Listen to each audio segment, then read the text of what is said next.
Yung kubiyasan tan. Yung kabasana, oh. So what's up mga idol, no? Good afternoon sa inyo. At ngayong hapon nga pala, may i-update ako dahil meron tayo nagbabalik. Sana, oh. Ayan, at samahan nyo ako. Tara. At time check mga idol, no? 6:21 PM na ng hapon. Ayan, kakagaling lang ng malakas na ulan dito sa lugar natin mga idol. At meron tayong good news. Dahil meron tayo nagbalik na ibon. Ito nga pala mga idol, yung ibon natin na pinakawalan natin nung Sunday sa Moncada, Tarlac. Ayan.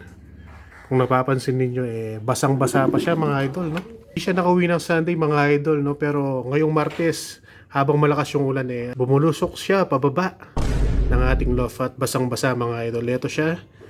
At ngayon, ito, nahuli siya ni Mrs. mga idol. Dahil tayo ay nasa trabaho kanina, siya yung nag-handle ng ibon.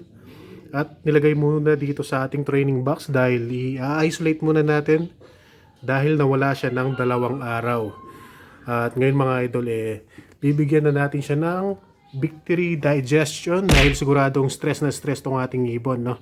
Kunin natin siya. So mga idol, yung ating ibon na nakauwi pa, no? Yan.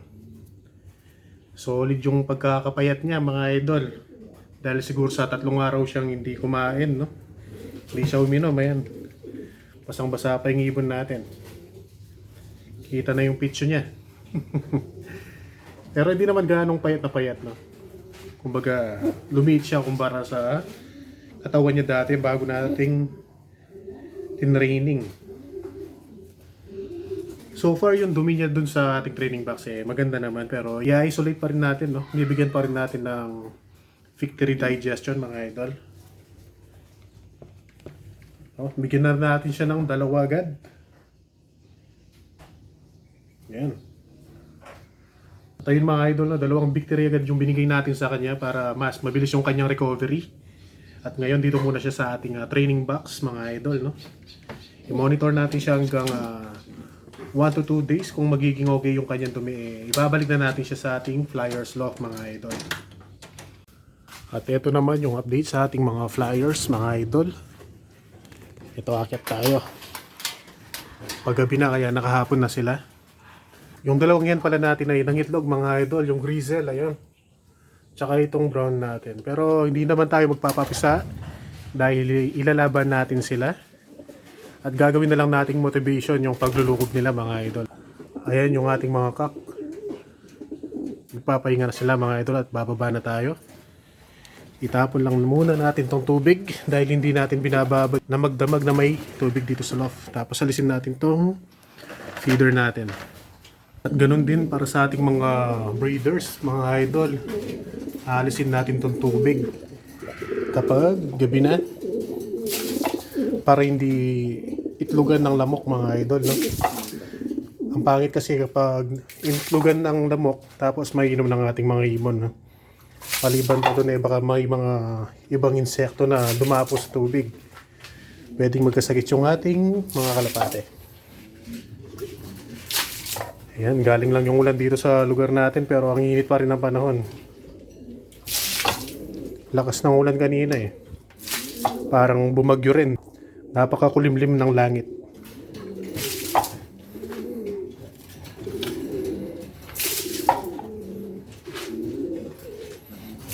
Yun. Tapos na.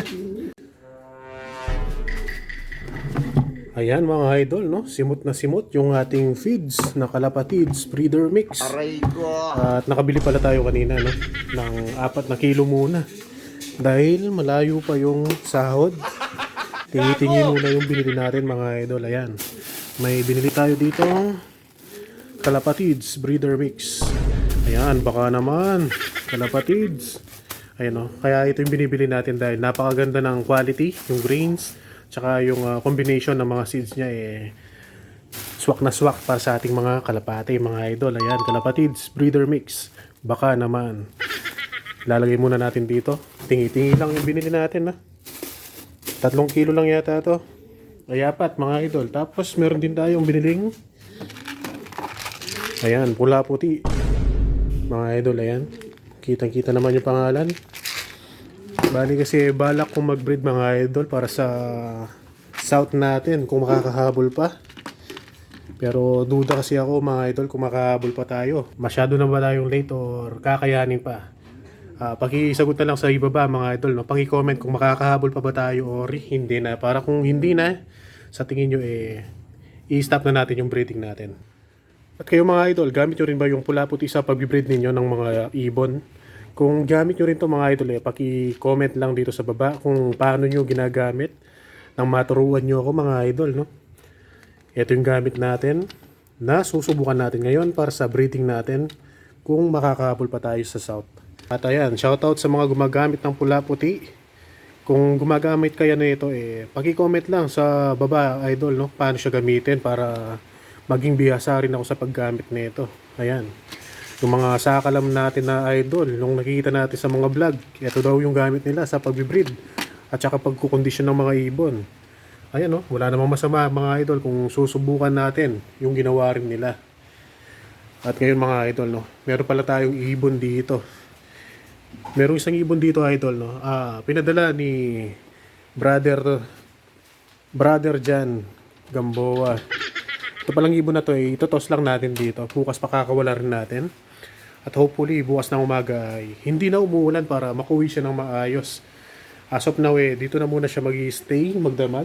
Safe naman dito mga idol, no? Wala namang ganong pusa dito sa lugar natin. Dahil nandito si Chopper, ayan. Chopper! Chopper! Yan. Ito yung katuwang natin dito sa bahay na nagbabantay dito sa ating mga ibon at sa amin syempre. At ayan, good luck sa sprint race. Sa darating na May 14, may palaro pala si Idol Kenneth Lansang. Ayan, ito yung kanyang banner mga idol, no? Lahat po ng mga players sa Sitio Malabanyas proper, lahat ng mga kalapatids natin ay libre sumali sa karera niya. Isang one hit race lang po yun mga idol, no? Isang karera lang sa piyesta mismo, tapos walang entry fee pero may papremyo. Ayan, napakaganda ng mga palaro. At ayan, shoutout kay Kenneth Weekend. Siyempre, supportahan po natin. At ayan na nga mga idol, no? Napakainit. At ayan, pinagpapawisan tayo kahit galing lang yung ulan dito sa ating lugar. At yun na muna siguro yung update natin para sa ating mga kalapate, no? Maggagamot muna tayo this week. At siguro after 1 week dun na tayo mag-road training ulit. At ayun, dito na muna siguro matatapos yung ating video. Like, share, and subscribe. Ingat.